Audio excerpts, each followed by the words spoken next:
special treat because we are here with Jeffrey, who has facilitated this coffee festival in Los Angeles, and I just learned this was the first year, the first one. First year in Los Angeles, yeah. Which is fantastic. Yeah. You have it in New York, and London, and Amsterdam, and soon Milan. So, yeah. And soon Milan? That's amazing. Taking sort of approach of exploring one city at a time and really getting to know the local culture. And Los Angeles is a very progressive city. It's an exciting city. It's right at the sharp end. We think Los Angeles is really at the right edge. It's cultural, it's creative, it's on the edge, and it's very dynamic, and it's really an exciting place to bring coffee. And as we've explored coffee this year and getting to know all the locals, writing the Los Angeles Coffee Guide and building a sort of our community and our network, we've really been extremely satisfied with the lay of the land, and it's only going to get better. And this success of this first festival, I think so, really does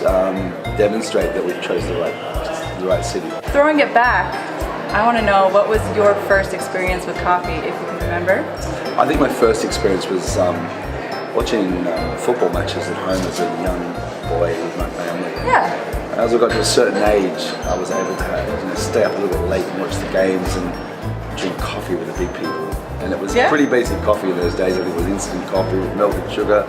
To start? But it was something that gave me a sort of a warmth, and it was just an awesome feeling of family and community. And that's when my story began in coffee. Many years later, I just fell in love with the coffee shop industry as coffee shops in the sort of the late 90s started to become a thing, and that was largely born out of the sort of the growth that Starbucks did in the early days.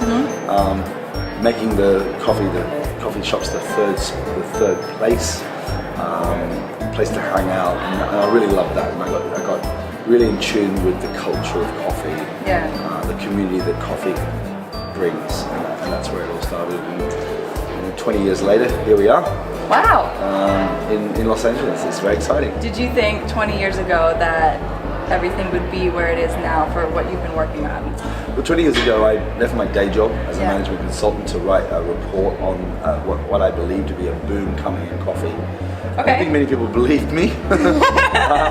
I built a business around it, and luckily, we got in very early. We made a lot of great friends at very high positions in some of these growing companies that are now sort of global giants. We looked at the trends, and then we analyzed that there was this real trend coming with craft coffee, specialty coffee, and then there was a new era coming. It was the third wave coffee coming. That now we're moving on to the through the fourth into the fifth wave coffee, the kind of boutique coffee experience at scale, where boutique becomes mass market, and that's really interesting.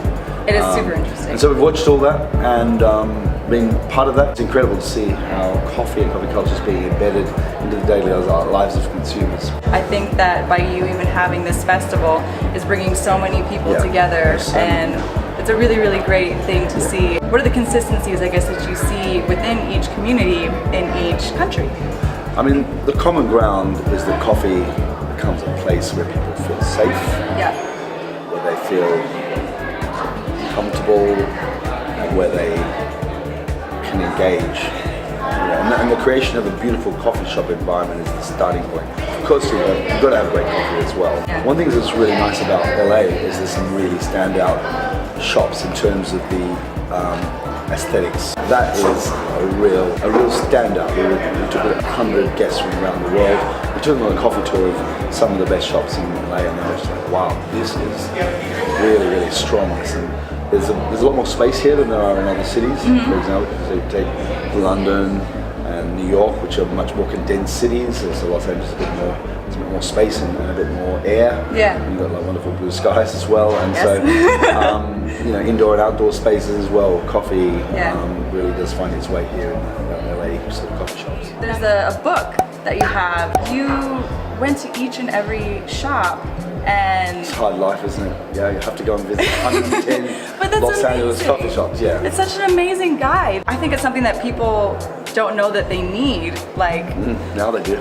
Yeah, they'll know now. But I just think that's such an amazing thing that you did, because I don't know another way to really tell people everything that I want to tell them in words. I just want to be like, here, read this book, and then you'll know where to go for the specifics that you want. In the end, the sort of full circle comes back, because They do good things. They buy better coffee from coffee farmers.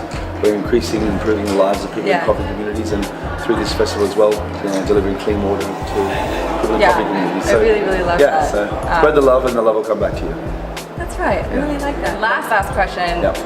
How do you like to make your coffee? Do you have a preference of like, this is my go-to? You know, I had a former very early career as a chef, so I don't cook anymore. Fair. I almost don't make my own coffee either. I love to have the coffee because I think one of the things about coffee and why it's so special is when a barista makes it for you. It's actually a gift. It's got to be good, of course, and it's got to be in the right setting. But the fact that someone's made it special for you, really does add a sense of warmth to what we do.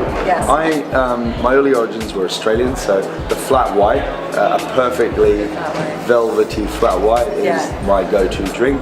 Cortados, of course, and a pour over on a Chemex is also great. But I actually defer to an AeroPress, which is a very simple way of making coffee. It's a very beautiful, clean way of making coffee. And I believe that's a California invention. I do love a good AeroPress, for sure. But that's very interesting. You're a busy man, and you need to enjoy your festival. So thank you, one, for having it, and two, thank you for taking the time. Well, great. Talk about it. Yeah. Great, thank you. Thank you.